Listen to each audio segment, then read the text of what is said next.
Well, welcome everyone. Welcome to this Mellow Talks. So, first question, what is Mellow Talks? Well, I'm the co-founder of Mellow, which is a multi-brand e-commerce marketplace. We have a series of talks where we invite some friends from the industry to talk through discussion topics that we feel are relevant to today's society and also relevant to the, general trends that are happening across the natural wellness, and in particular for us, obviously, CBD market. This talk is the second in our series, and with that in mind, we've got some fantastic people joining us on today's talk. We'll introduce them in a second, and they will then introduce themselves.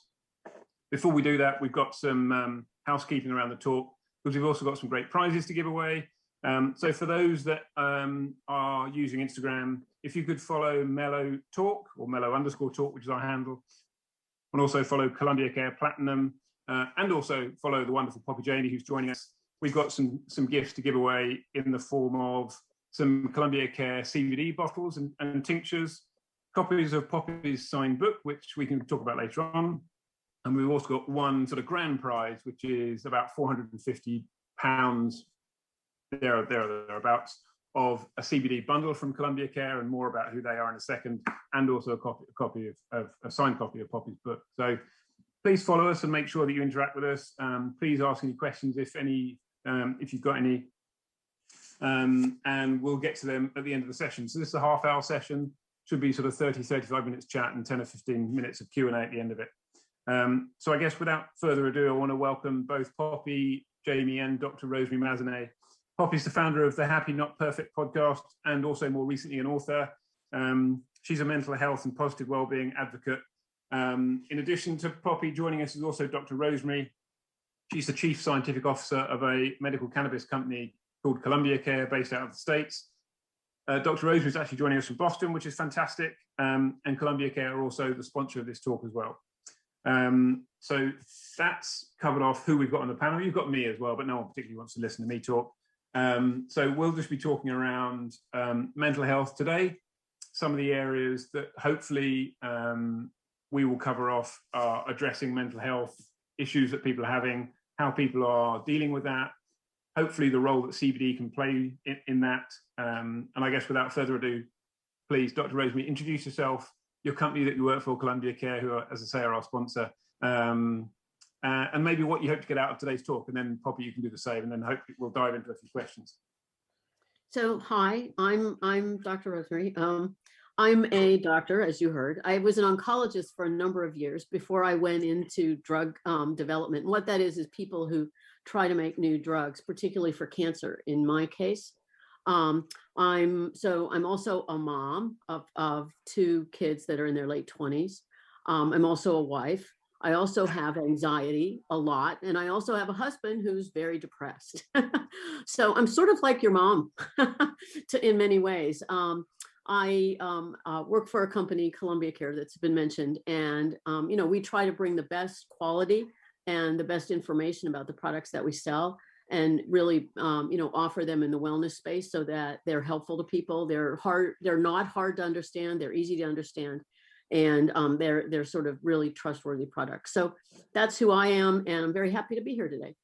Brilliant. Thank you, Dr. Rosemary. Poppy. Hi everyone. So nice to see you, and congratulations on finishing your exams. I know a lot of people here have just done that. So I am an entrepreneur. I founded a fashion accessories line called Pop and Suki, and then went on to found a gamified mindfulness app with the intention of how do we create mindfulness exercises that don't always include meditation, something that we can do with our eyes open, and something that helps us process our thoughts, understand our emotions, and help us lead happier and more peaceful lives. And the app is called Happy Not Perfect. And then through that, I have spent the last 6 years of my life researching ways in which we can look after our mind better, and really practical tools to do that. And I put that all into my most recent book, Happy Not Perfect. And on that journey of learning and discovering and and having like the great opportunity to meet lots of people like Dr. Rosemary here, who we're so lucky to have on this panel, I set up a podcast where I interview world-leading speakers across the areas of mindfulness, physical health, of course, like mental health being the biggest topic that we dive into. And also this idea of like, how do we look after our, soul health, if you will. And that really has kind of led me to want to write this book, which, because obviously I've been fortunate, I've been able to dedicate my career for the last 6 years to this, but a lot of people don't have that time. So I wanted to give everyone the tools that I've learned to help my mental health, which is being a long battle of anxiety and chronic stress and perfectionism and even workaholism, which is a very strange addiction, to be addicted to work. Yes, I know we'll talk about that more in this talk, but really nice to see you all. Brilliant. Thank you for joining. I thank both of you, I think, for being so open and honest around kind of the stresses and strains that you have on your own lives, both personally and also for those that are around you. And I think that, I'm sure, sounds like it informs your roles and how you sort of perform those. I've got a stat here. The Centre for Mental Health in the UK estimate that 1 in 5 people between the ages of 18 and 24 experience mental health problems. I think, first of all, phenomenally powerful stat when it's also something that I know obviously Poppy's been doing fantastic work in this space, but really it's not openly discussed. Certainly wasn't when I was in that age category. And I think only now is beginning to get recognized. I guess maybe, Dr. Rosemary, interesting from your angle to come at this, what on earth's a medical cannabis company doing, sort of playing around in the sort of wellness space, especially when it concerns mental health, I guess? Well, interesting you asked that. There's actually a lot of data that CBD in particular can be very helpful for a number of anxiety conditions, for PTSD, and for depression as well. And, this isn't just, what do I want to say? There's actual evidence in animal studies. I know you don't want to hear about rats and dogs being treated, but they didn't mind this CBD, okay, or the minor amounts of cannabis. But there are animal studies that have shown that animals' response to stress, that animals' response to pain, that animals' response to a lot of things is much improved. They're able to handle stress a lot better when they have some CBD on board. So, I think that's obvious. I think everybody probably that's watching knows somebody who may have used either CBD or low-dose cannabis that has helped them through a situation. It's sort of, there's the long game and then there's the short episodic things, right? The long game is, where do I fit in? How do I keep going? What has COVID done to my life, right? But then there's the short episodic things. And sometimes it's like just a day at a time. How do I get through a situation or, this particular issue a day at a time? And so I think that everybody probably has some experience with that and how these products have helped them. I just want to say one thing about safety, which is that, there were a lot of studies and newspaper reports and things a number of years ago that came out of London, actually, and researchers there, psychiatrists there, talking about, how dangerous these products could be. But that's because they were street products. So, I hate to sound like a mom, but I'm going to sound like a mom and a doctor and say, a lot of the bad things that people have reported are because they were street products. And those can be, anything from, they mix things in, as we know, they water them down so that they're very dilute. So, I think that's very important, that the good things happen only with the products that have the real ingredients and nothing else.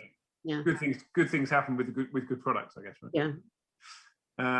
That's fascinating, I think. And Poppy, you've obviously been through this sort of fascinating journey of where you've started, obviously the entrepreneurial spirit. I'm totally with you in terms of the workaholism, if that's got the right word. I get where you're at totally. But I think in terms of that journey you've been on, is CBD then something that you're kind of increasingly coming across? I know Dr. Rosemary in the US. This meeting is being recorded. Dr. Rosemary, in the US, obviously CBD is kind of way ahead of where we are in the UK, and there's a recreational market over there. But in the UK, CBD, it's becoming relatively widely available. It's on the high street. It's now being brilliantly brought to you online by us. But in terms of you, Poppy, is that something that you're increasingly having people talk about and discuss with you on that kind of journey you're on? Yeah, so I mean, I lived in LA for 5 years, and I remember noticing CBD arrive around 2016, 2017. And so I actually developed my own line in 2017 to go along with this mindfulness app. But the reason why we didn't carry it on is because at the time, our bank accounts would be shut down every time we tried to sell it, because regulations didn't understand what CBD, where it should have been placed in the market. Like, was it a medicine? Was it a recreational substance? And so there was just so much murky waters then of even if it was legal. And obviously, you know, Dr. Rosemary and yourself, Neil, can explain the different CBDs out there and when they're, you know, where they're derived from. And what I would say, to echo Dr. Rosemary's point, is I think in the UK, everyone has to be so aware of street CBD, because if for example, and I don't mean to be negative about Holland and Barrett, but if you're buying your CBD from there, the chances are it will do nothing for you. And the sad thing is, you then have an understanding that, well, it didn't work. That was useless, because you're trying stuff that people are just trying to make money from because it became this incredibly popular thing. So I think it's really important to have the education. That's why this panel, I think, is so interesting and so important, because, you know, in order for us to make good decisions, like, we need the information to be able to do that and not be sold something from influencers that haven't done the research. And I say that from being, I have a following online, so there's lots of times where I'm asked to promote something, but I take that responsibility quite seriously. Yeah. So I would say that it's really important to know where you're buying your CBD, and if they have, for example, a chief science officer involved, or whether they're just somebody trying to make a quick buck. Yeah, interesting. Obviously, you've got that personal experience, and you've got the sort of advocacy. Obviously, you've got an online personality yourself, and I think that being able to sort of sit in the middle of that and saying, actually, I'm well aware of the market already. I'm well aware that people can be coerced into buying, you know, not anything, but anything that gets promoted. And I want to be the one in the middle here that is advocating for great, you know, mirroring exactly what Dr. Rosemary said, great products that have great efficacy and that are doing good things for people that need them. So fascinating that you're kind of in that space. Interestingly, you and I must have been in LA roughly around the same time, because I've been traveling there since about 2016. And that's where I first came across it as well. People were trying to stuff it in cocktails and coffee, and I didn't really know what it was. It wasn't until back in London we started hearing that companies from the US were trying to come to the UK, and did a bit more research and kind of understood, first of all, how huge it was in the US, but also that you know, these bigger brands were then looking further afield into UK, Europe, Asia, and everything else. So interesting. Dr. Rosemary, can I just mention something about that? Okay, because you know, the coffee and the drinks and things. So, you know, you have to think about it like any supplement that you take. Okay, you know how much you're supposed to take to have an effect. Okay, so I have to tell you that, you know, there's a store in California that I go to LA a lot too. My daughter lives there, and so there's a store there. I won't say. L1. Yeah. So expensive. They basically, it's like $20 for a coffee, and everybody still says yes. Right, but they have CBD everything. Okay, I think you can probably, you know, they have CBD every type of product infused with CBD. But you know, the thing is, you have to realize that if you have, you know, 20 milligrams of CBD in like a whole thing of honey, okay, you're not going to get a milligram. You're not going to get, you're paying a full price, and you're not going to get a milligram. You know, you sort of have to do the math and figure out, you know, how much you're getting. I mean, something less than 10 to 15 milligrams probably has no physiological effect. I can tell you that, because it's not terribly bioavailable. So, you know, if you buy a whole water and it has 10 milligrams in it, and you paid $7, you know, dollars or £5 for it, you know, that's really sad, because, you know, you're not going to get any effect from it. So, you know, I think it's very important that everybody understand this is like any other supplement. You have to think of it that way, right? And you have to know how much you're going to take and not just pay bucks to get something that sounds great. How many milligrams then do you think you need to have an effect? Because I would say in Holland and Barrett, if everybody's watching, is probably, you know, the most common health shop in England. My lips are sealed. Yeah. You're probably getting like 10 milligrams or something in, you know, they're selling you a bottle like this with 10 milligrams or something, potentially 15. So it probably, as to your point, it probably wouldn't do anything. Like how many, like what is the strength you should be looking for? I think it's really upwards of 30. I think it's really upwards of 30 to have a you know, to have an effect that you can actually tell. You know, it's hard to say. If you took a little tiny bit every day religiously, like any type of supplement, you know, it might have an effect. But, you know, it's just, don't be taken advantage of. That's what I would say to the people that are watching, you know, don't let people take advantage of you. You know, ask how much is in there, because if you're paying a lot of money for it, you know, it shouldn't be just, you know, like 2 drops in a cocktail that they're charging you 15 pounds for. That's crazy, you know. Can you overdose on CBD? Well, I'll tell you, no. You can't. Well, it depends on I don't think you can overdose on cannabis either. You can take more than perhaps you want to be able to function, right? The way you want to be able to function. But there are no deaths as a result of either of those when they're not adulterated. If they're just the pure form. The thing I can tell you about CBD is that, you know, there are a couple things you have to worry about. It is an oil. So if you take too much of an oil, you know, you're going to have some GI trouble, right? And I think that that's really the issue, that before you get into any physiologic problems because of the CBD, you'll run into a problem because of the oil will give you some GI problems. And when you say GI, that's to translate into English, stomach, tummy problem. Yeah, tummy problems. Yeah. So, you know, you really can't get into too much trouble. You know, your government is sort of, I think, going to put a cap on how much can be in any individual pill or oil dosage that people take. But the reality is that, you know, it won't really hurt. There's no evidence that it hurts you, but nobody should take too much of anything. You know, I mean, that's sort of, yeah, that's not great. You want it to do good things for you, not bad things for you.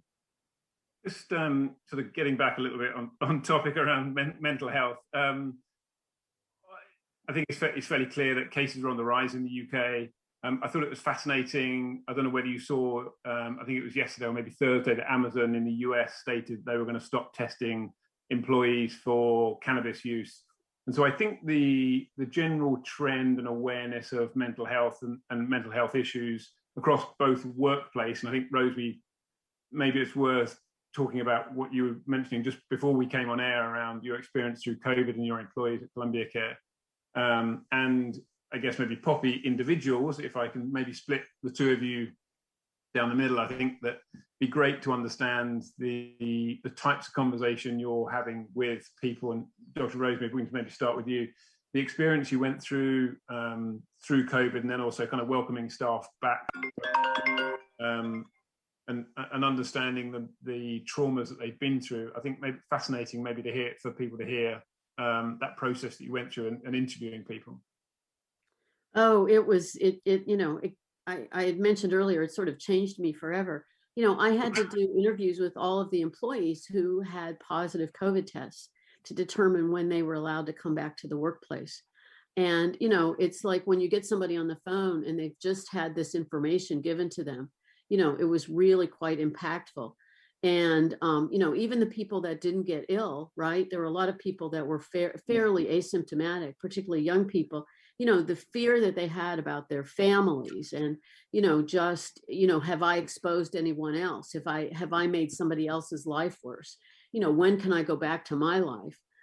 Everybody was afraid, you know, if they had jobs, you know, they worried they needed to get back to work to be able to make their, you know, to be able to pay their bills or pay for their food or whatever. I mean, you know, it's just all of the stories were just of people who were terrified of how they were going to sort of pick up their lives again and move forward.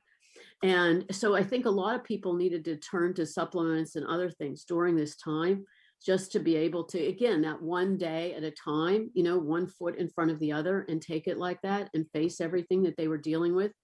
I think, you know, as things turn, we're going to have a little bit of a difference where everybody's going to be euphoric almost, you know, that we can go out again, but it's going to bring the same type of problems, the same anxiety.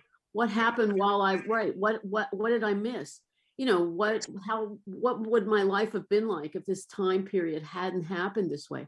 And that's very hard. That's a really hard thing for people to sort of get over. And I think that they're going to need help. They need their families. This is a time when, you know, people should turn to their families and their friends, but they definitely should seek help. You know, I know that in the U.S.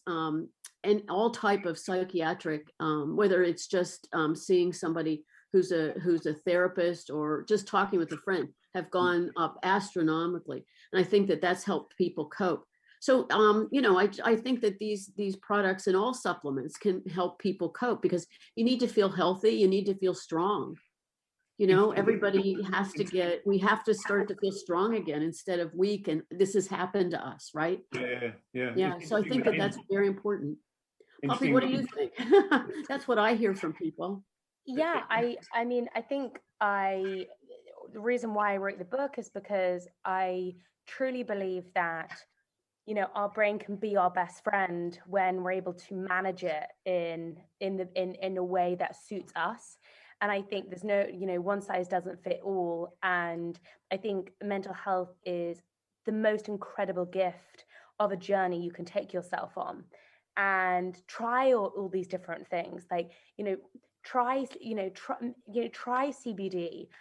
try meditation, try breath work. For me, for example, breath work changed my entire experience of my mental health. I chronically burnt out. I had chronic exhaustion, diagnosed with burnout, and I was almost annoyed by my diagnosis, because I was like, oh, it's only this, you know, I want something more, like I need something more substantial, because it feels so awful what I'm going through. How can it just be exhaustion and burnout and anxiety? And it took me, you know, nearly 2 years to recover.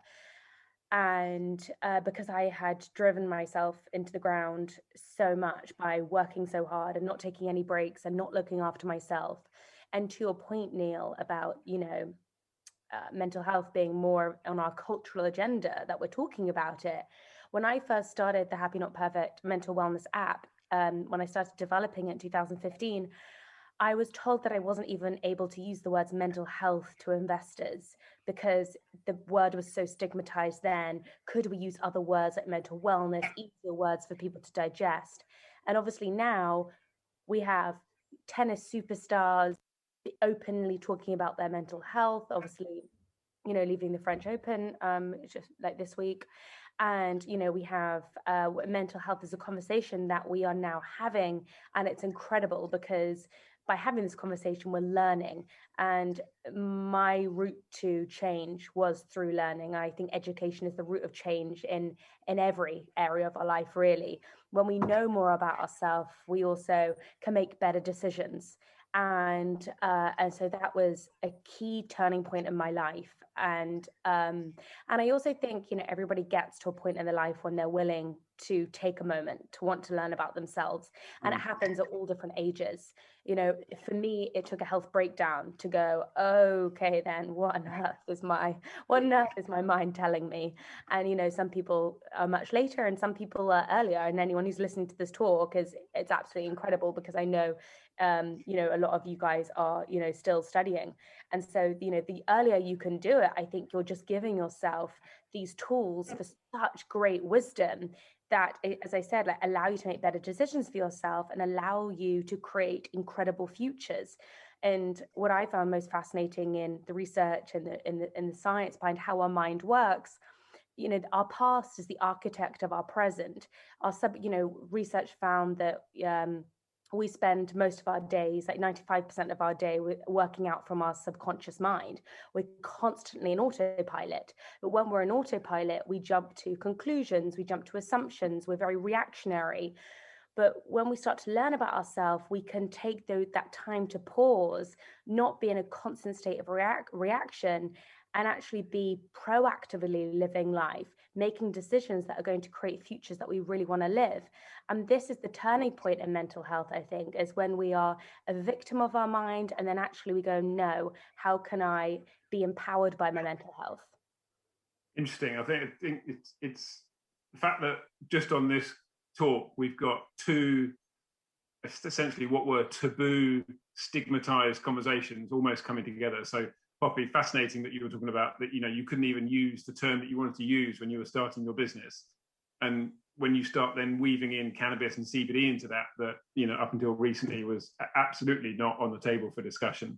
I think it's we're in very interesting times. I think also great that you brought up, I think you were referencing Naomi Osaka, who was up or had left the French Open earlier this week.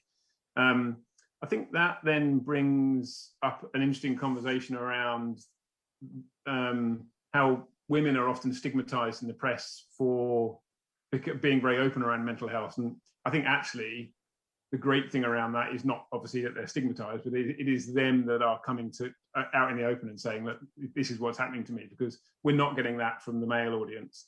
And I think you only have to look at Caroline Flack and Meghan Markle and those other people that have been out in the press sort of openly talking about what's been happening. Very brave. Yeah. Another stat that I've got here, and I wonder whether the stat itself is mirroring something else, that mental health issues are 3 times more common in young women in the UK. But I feel that might be coming from the fact that the people that are open to admitting that are much more open to admitting that than the other half of the audience, if that makes sense. Yeah, I think, it's a bit like COVID cases, right? At the beginning of last year, they just weren't being reported. And so the numbers were low.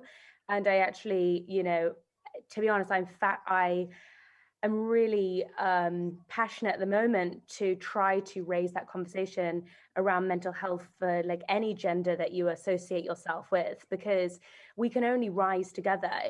We're not going to live in a happy world if only women are the ones like excavating their mind and being honest and living these authentic lives, being connected to their feelings. We, like every single human being, hopefully needs to feel that they can be honest, and there is no stigma, and actually it's courageous. As I said, it should be a genderless experience, mental health. And gender is becoming fluid, and so should our mental health. And also often I think we sometimes what prevents us from talking about it is, I guess, because emotions can feel scary when we don't understand really how to, face our fear with a support around us, or knowing how we can support ourselves through that journey. It almost can feel easier to ignore how we're feeling, or suppress it, distract ourselves through, I'm just going to go Denial online. is a great thing. Yeah. Denial is denial's worked for, the British Empire for a long time. Totally stick up a lip. And as we know, if we suppress how we feel, it only makes it worse. We just, our issues then become alive in our tissues. And my mother was a physiotherapist before she was a psychotherapist.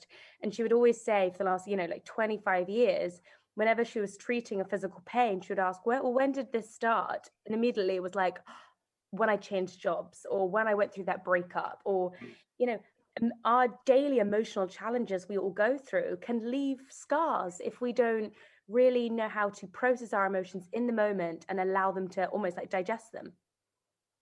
There is one other thing I'd just like to also bring up about this, and that has to do with sleep.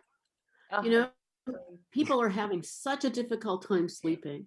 And, it becomes additive, right? The less you sleep, the harder it is to go to sleep and stay asleep. I think sleep is such a big issue. And, I'm a big fan of anything that can help people get a good night's sleep, because usually things look a lot better in the morning. So that's a shameless plug, okay, for CBD. Well, exactly. True, but it's true. It's much better than alcohol or something else that's a stimulant, right?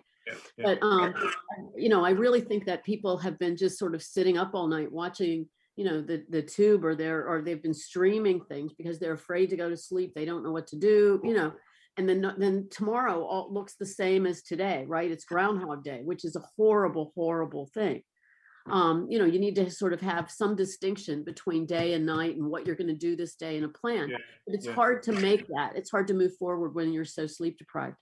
So I think that's been a problem too for everyone of every age group. The CEO of Netflix, when he was asked, well, who do you think your competition is? He didn't say Disney Plus, he didn't say Amazon Prime, he said sleep. And so that's why they shortened the break between the shows on Netflix to make them even shorter. So it means you don't even have that mental capacity to go, am I tired? Am I going to stop watching That's terrible. the series? So they make the break so short just so you get hooked into the next episode and suddenly you're on a Netflix binge until 2 a.m. and then you're not sleeping enough. But I do totally echo what you say, Dr. Rosemary. Sleep is the bedrock for our well-being. And so I was just talking to a friend today who's experiencing depression, and I'm like, before you even consider how you feel, make sure you are giving yourself your basic human needs. Have you slept? Have you eaten like a nutritious meal so you're full of nutrients? Have you gone outside to move your body? Are you drinking enough water? Have you seen your friends? Once you have fully gone through your checklist of basic human needs, then start to go, okay, how do I feel? Because often I think our brain is sleep deprived, and suddenly that's when our stress and the world feels overwhelming because we don't have the energy to be able to deal with the amount of information that's coming at us. So I couldn't agree more with what Dr. Rosemary said. I thought it fascinating, something that hadn't ever really crossed my mind, that obviously there was this whole period that we've all just been through around stress and anxiety that is exactly COVID related and lockdown related, and not going outside and not seeing our friends, not seeing our family. And Dr. Rosemary, you said actually in a complete 180 of that, now that we can all start doing that again, you've got stress and anxiety about that's stressful too. Yeah. The exact opposite of what we were stressed and anxious about, in that, how am I going to fit in? What's it going to be like suddenly going into a pub or a bar with 100 people in? It's a very strange mental process that we're all going to have to adjust to in terms of, I guess, getting back out there. And as you just, I guess, witnessed is the going back to work piece as well. Am I mentally fit? Am I mentally well? Can I cope with the stresses and strains of being around however X number, 100 of people that I haven't stood close next to over the last 18 months? Yeah.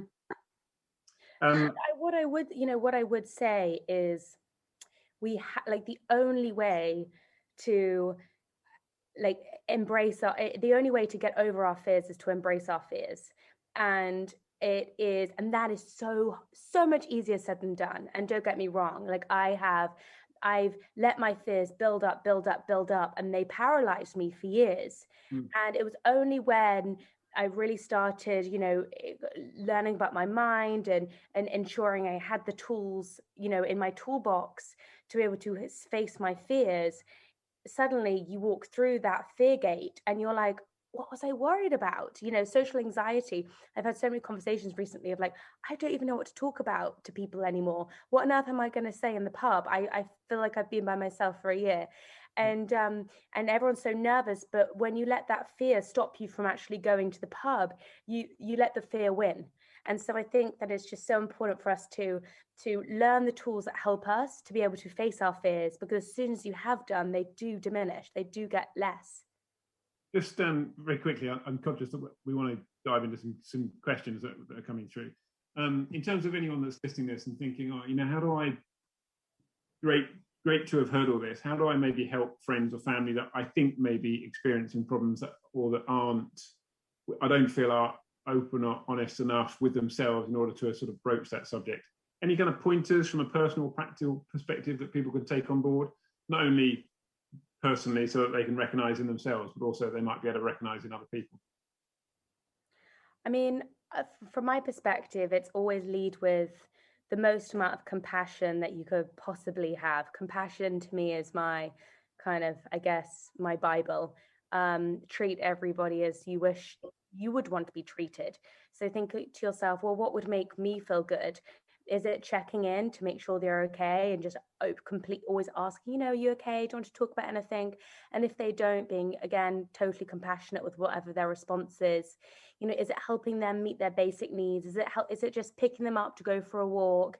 Is it making sure they're eating well? Is it encouraging them to go to sleep? Making sure that, their basic human needs are being met. And then lastly, I think it's really important to know that you can take a horse to water, but you can't make it drink.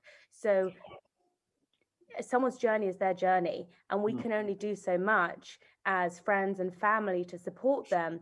And then really, change comes from within. So also know where the limitation of your efforts, the boundary of your efforts lies. I just want to add to that for one sentence, which is that, when I agree with you totally. And the important thing is that everybody's journey is different. And everybody's situation is different. And that's what I've learned over the pandemic and talking to all of these people, is that, people have different triggers. We have no idea what may be really a bad scene for some people, or, we just don't know. So that compassion has to be really in open-ended, right? It's not what you think you should have or you should do or would be good for you. We have to always leave the door open, because everybody's reality and everybody's existence is really quite personal. And that's very important. We can help people, but we shouldn't be too, we can be there. How's that? The best thing to do is just be there. Yeah. Thank you. Just diving into some questions. We've got one particularly relevant for the audience, is saying, would it be better to take CBD before or after studying? I want to try it, but I don't want to miss a day of study. I think the point here is, I guess, some of that potentially aligned to the education process that is still needed around CBD, and what it can do for you, how it can help, but also not necessarily being aware of potential side effects. So, Dr. Rosemary, I think maybe put this to you, only because obviously I think you're also you're dealing with kind of workplace stress. Yeah. So there are a lot of people who feel that CBD helps them have better mental focus. Okay. It's not going to help you memorize a book of, equations. Okay. But a lot of people feel that it helps them. Okay. But that doesn't mean that you will feel that. So don't assume. What I think is always a good thing is to take it at first when you want to go to sleep, and see if it helps you sleep, because you'll study a lot better if you've had a good night's sleep. And then maybe try it when it's not such an urgent day. Don't do it if you're going to cram for an exam the next day, right? But you have to really sort of try it, right? One size does not fit all, as with anything, one size doesn't fit all. So you need to find out what's best for you. But many people do feel that it helps with sort of a mental focus. Yeah. I personally take it for sleep. I get a great night's sleep. And right at the very beginning of this, I mentioned that this is a series of talks that we're doing. So Mellow Talks, as part of the brand that we have. We did one a couple of weeks ago that was focused on sport. And we had some brilliant existing sportsmen playing at the top of their game, and also some sportsmen, Dr. Rosie from the US, ex-NFL players, linebacker, Seahawks, and these guys were elite athletes. And they've taken it post-career, because they said it really helps me get through the day. And you think, how these guys that have earned mega millions needing to get through the day? But they said they couldn't identify with themselves post-career. They couldn't get through the day. They didn't know their purpose in life. And so I'm waffling a bit, I guess. But I guess the point is that it can be there for you to be used in whatever form. It doesn't have to be used to cram for exams, for instance. It can be there simply just to wake up in the morning or get a good night's sleep. And it's not sedating. That's the good thing. If people want to get a good night's sleep, there are a lot of other products out there that, you would worry that you'd wake up in the morning when your bell goes off, right? This won't do that. That's the other good thing about it. It's not going to, you're not going to miss your classes or miss something because you sleep through it. Yeah, I guess that does answer the question, which was, I don't want to miss a day of study. I don't think there's any particular concerns there if they do want to try it. But as you said, maybe try it for sleep first, and then and then try it for other uses. So someone else just asked, what's the best form of taking CBD? Does it change depending on what you're taking it for, i.e. mental health or injuries? Again, Dr. Rosemary, maybe I'll come to you on that, and I think I've probably got some thoughts on that as well. But obviously it can come in multiple forms. It can be in face creams, it can be in skin care, beauty products, hair care products. A lot of people now, certainly the trends that we're seeing on our platform is that people are liking controlled dosage. And so capsules that then fit into a daily sort of health and wellness and regime are easy to consume, easy to take, easy to remember. But again, maybe I'll come to you just with some answers there. Most of the oral forms kind of work just pretty much the same. So it depends. People like to take the capsules if they want to have a sort of steady state. Yeah. You always want to have a little bit on board, right? Whereas if you want something sort of episodic, again, then you may just take, a lot of something, a lot of the oil or something like that at once. So it sort of depends on what your intent is, right? If there's something acute that you want to fix, or if there's something that's sort of more chronic, as to whether you want to take a little bit more frequently or you want to take a lot just once in a while. But the thing about the topicals is that, we need to be careful for that also, because, we're not so sure how much of it gets across the skin. So sometimes, people listening, topicals are creams. Yeah. Creams, ointments, and things. So, it sounds like a great idea, but, you have to make sure that it's in a formulation that'll go across the skin. So again, it has to do with the fact there's a lot of stuff out there that's meant to be pretty and make you buy it, but it may not be as effective as something that's in a plain wrapper. This comes back to Poppy's point earlier on, without necessarily naming names, but yeah, there is certainly an educational piece that comes with trying something new. Right. Where's it come from? Who's made it? What are the sort of claims around efficacy? Is there a lab report that I can read as a consumer? I have to say I'm doing a spectacularly bad job at moderating this discussion around some other areas that we wanted to concentrate on as well, which were the prize giveaways. So I'm going to throw that in there again just before I forget, which is making sure that whoever wants to follow us on, and not just us, but your Poppy and Columbia Care on Instagram, please go ahead and do so, because that will drive the giveaways. I'm not sure we're going to have time to do the giveaways now live. I wanted to, but just to reiterate on that, we've got Poppy, I think 20 copies of your book to give away. They're all signed. We've got some great products from Columbia Care to give away. There's one grand prize. I think it's about 400 or 450 quid's worth of product, including a book. So anyone, please do go ahead, follow us, Mellow Talk, follow Columbia Care Platinum UK, and also follow Poppy Jamie. That's all our Instagram handles, and I think maybe we'll move the prize giveaways over there and not maybe use up time here. But while I was waffling on, Poppy, a question came in particularly, I think, that might be worth directing at you in terms of how do we think the conversation around mental health will change over the next couple of years? I guess maybe it's understanding kind of the maturity of the conversation, what people necessarily will be wanting to address around their own personal mental health. And it might also, as we've got Dr. Rosemary here, also will maybe add on to that the kind of corporate world. I touched on Amazon earlier on, obviously changing some of their policies, and I think that appears to be a much more open arms approach to the broader cannabis conversation and the Biden administration and that kind of stuff. But sorry, again, probably just to come back to that. So in terms of how do we think that conversation will mature and change and develop in the coming years? I think we're moving into a lot more of a personalized approach to our mental health. So this idea that one size doesn't fit all, and everyone is thinking, well, meditation doesn't really suit me. Another person says, well, running is great for me. And I think we are all going to get a lot more confident with knowing what helps us personally. And I think that, that's my biggest prediction for the next 2 years, is a lot more of a personalized approach.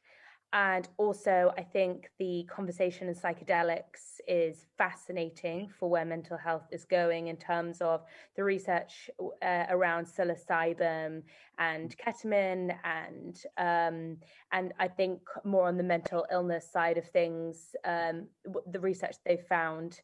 and magic mushrooms, which psilocybin is another word for magic mushrooms, which people might be familiar with that word. But the research they've found in that being more effective in treating, more effective for some people in treating long-term depression and stuff like that, I think is the most fascinating area. And that really probably leads into CBD too, with us taking a more natural approach to look after our mental health. Yeah, I think you're absolutely right. I'm not sure we've probably read the same research, but yeah, I know psilocybin around PTSD and the treatment there is something that's really being looked at. Interestingly, you mentioned around the sort of natural element. Obviously, CBD is plant-based, and so I think that personalized journey comes from this personal understanding of the journey that we're all on, and then taking control of your awareness of what you're going through as an individual. And so I guess all of that then ties nicely together around personal understanding of what I'm doing, where I'm at, where my mental health state is at, personal understanding then of how I'm going to treat that and how I'm going to address that. And then also looking at particularly natural plant-based products and really moving away from, big pharma. Yeah. There's opioid crises in the UK, in the US, and they've been controlling our physical and mental state for a very, very long time. So yeah, it's interesting, and it's a nice to see that maturity curve of where this is going to go. So another question just come in. Someone said, and it's not a silly question at all, is all CBD plant-based? You would think it would be actually, but it isn't, because there is, and Rosemary, you're by far and away the best scientist in the room here. But am I right in thinking there is lab? Yeah, you can synthesize. Yeah, you can take chemicals in a lab and synthesize CBD. Absolutely. But then the problem with that is that it's just the CBD molecules. And, everyone's probably heard about broad spectrum, full spectrum. The plant has the advantage of having some other things in it as well. Some CBG, some CBC. A lot of other things. A lot of other things that are also legal to sell as part of CBD, some terpenes. So the plant-based product really is, you're getting a whole lot of things that are in that plant that are natural, that are probably doing things good for you, instead of just one synthesized chemical. I think that's very important to realize. Yeah, and a great question actually, because I think the legal framework around CBD I know it's a nightmare in the US, but it's also fairly nightmarish in UK and Europe as well. So I know in France, for instance, it's illegal to sell CBD unless it is synthetic, and then that's fine. And rather bizarrely, it is totally legal to sell CBD to pets in France, but it's not in the UK. So there is this kind of weird legal framework across UK and Europe. I think we're nearing the end of our time. It's 7:45 here in the UK. Have we got any other questions or anything in particular? Dr. Rosemary, thank you for joining us. Anything you'd like to address or just discuss before we close out? Well, I just want to follow on one of the questions that Poppy had made some nice comments. What's going to be the future of sort of mental health? We've all spent the last 15 months with ourselves in our heads. Every day we've all spent a lot of time with ourselves that we hadn't done that. So it would be really a shame if we just sort of all went in denial mode and didn't make something out of that, right? I think the self-awareness, all of that, people really need to appreciate that and not cram it back down. Yeah. Really interesting. Poppy? Yes, I would just say the greatest gift you can give yourself is taking time, really to echo what Dr. Rosemary said, is to take time to understand your triggers, your mind, how your mind works, how you react, and also who does your best self show up as. I think when we know who our best self is too, like my best self is calm and kind, I also then know when I'm then not being her, when I'm being stressed out and reactionary and all the rest of it. So, but you find out all of this stuff, I think, in taking time to understand yourself. And I think there really are huge keys to unlocking our mental health and freeing ourselves from kind of outdated patterns that we fall into.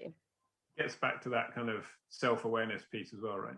Being aware of self and aware of these patterns that we fall into. Yeah, and not to be afraid. I think not to be afraid of our mental health. I think there's a lot of conversation going on right now, which is great, but also it's often, mental health is often always seen in a really negative light, and you know, our emotions are taboo subject, right? That no one really wants someone else to talk about when they're in the room, because that's kind of the weird conversation. And or similarly, no one particularly wants to talk about and address from the perspective of themselves, because I guess they think no one wants to hear that. Exactly. And I think it is, you know, I love the field of positive psychology. You know, how can we make our mind work for us? It's not always this thing that we should be terrified of, or it's always negative. Like sometimes our brain is really, really brilliant. So I would say, you know, bringing nuance to every conversation we're having across the board, I think is definitely something I'm personally working on, to make sure I don't go, you know, that's right, that's wrong. You know, we're all just on one very long journey, and, you know, all the adventures that you can take to try out different things to help you sleep better, to help you stress less, to help you manage this is amazing. Mm-hmm. Brilliant. Thank you. Look, I think it probably leaves me to say thank you to both of you for dedicating your time and sharing some of your insights. I think maybe just a sort of cautious note to anyone that has tuned in: if you do feel like you're experiencing any mental health issues, please talk to someone. You can do that. You can dial 111 for help from the NHS. You can send an SMS shout for free to 85258, or you can probably send Poppy an Instagram message and she can talk to you as well. But, thank you, Poppy. Thank you, Dr. Rosemary. Really appreciate your time. Thank you for Native for hosting this. And thank you to Columbia Care, our sponsors. So I wish you all a wonderful end to your weekend. Amazing. Thank you.